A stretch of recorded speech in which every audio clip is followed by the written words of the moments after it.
Look at a boarding pass. Seat 24C. A number, a gate, a barcode. You think you just bought the thing that number points to. A seat on a plane, from here to there. You didn't. The airline barely wants to sell you that seat. On the flying itself, it makes almost nothing. In 2024, the entire global airline industry earned about $6.14 of profit per passenger, barely enough for a coffee. So how are these companies worth tens of billions of dollars? Because the seat isn't the product. You are. And the thing they're actually selling isn't a flight at all. It's a currency they print themselves and sell in bulk to a bank. Here's what almost everyone assumes. Airline sells seats. Seats cost money to fly. Whatever's left over is profit. And on paper, that's the business. Jet fuel, crews, gates, the plane itself. The problem is the math. Flying people is one of the worst businesses on earth. Fuel prices swing wildly. Labor is unionized and expensive. Planes cost hundreds of millions and sit idle the moment they're on the ground.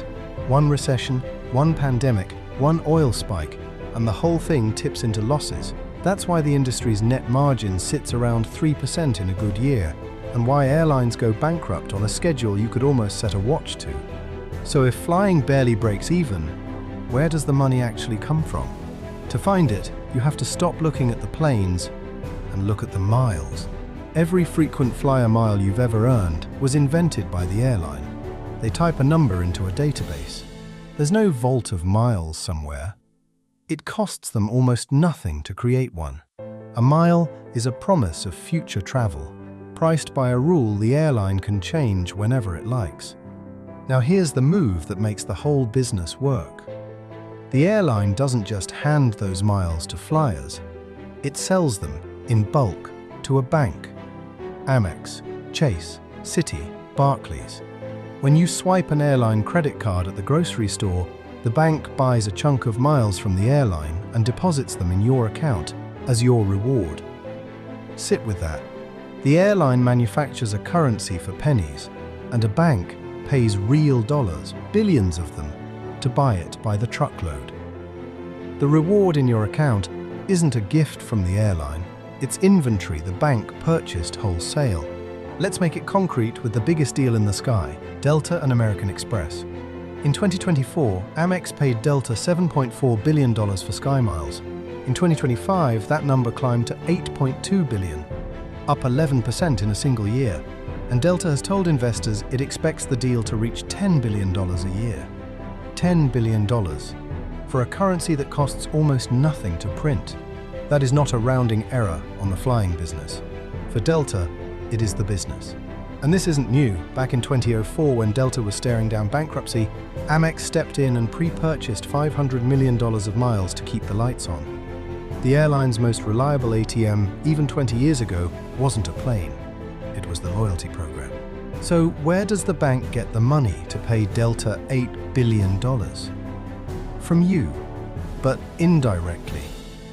Every time anyone swipes a credit card, the merchant pays a fee, and a slice of that fee, the interchange, flows to the bank that issued the card. Airline rewards cards carry some of the highest interchange fees going, because the rewards are worth chasing. The bank takes that river of swipe fees, buys miles from the airline, and hands them to you to keep you swiping.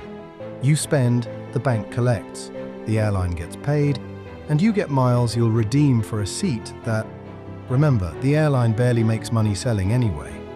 Everyone in the loop is happy. The cost is quietly baked into the price of nearly everything you buy. Here's the fact that should break your brain.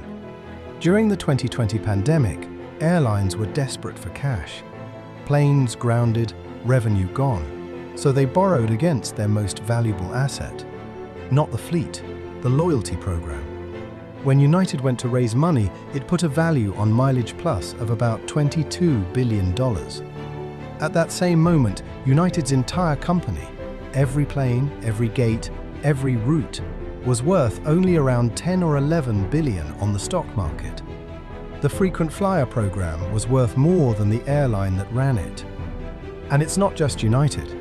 By recent rankings, Delta's SkyMiles is valued around $31 billion, American's Advantage around 26, United's Mileage Plus around 25. These aren't marketing gimmicks bolted onto an airline. They're the crown jewels, and the planes are the marketing gimmick. Put numbers on how much this props up the whole industry.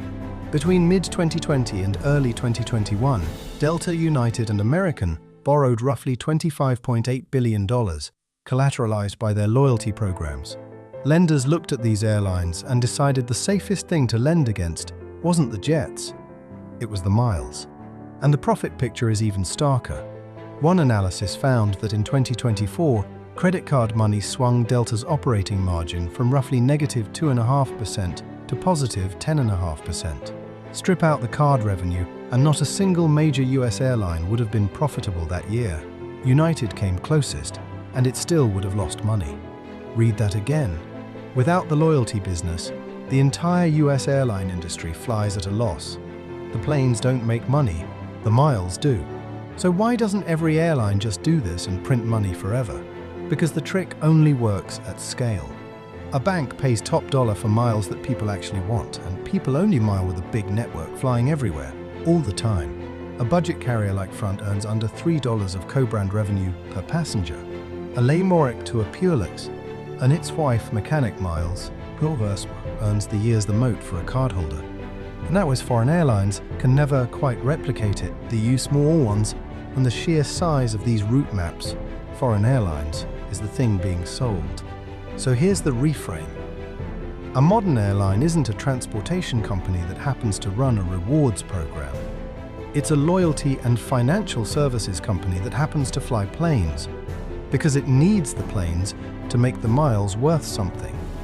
And what does that mean for you, standing at gate 24C?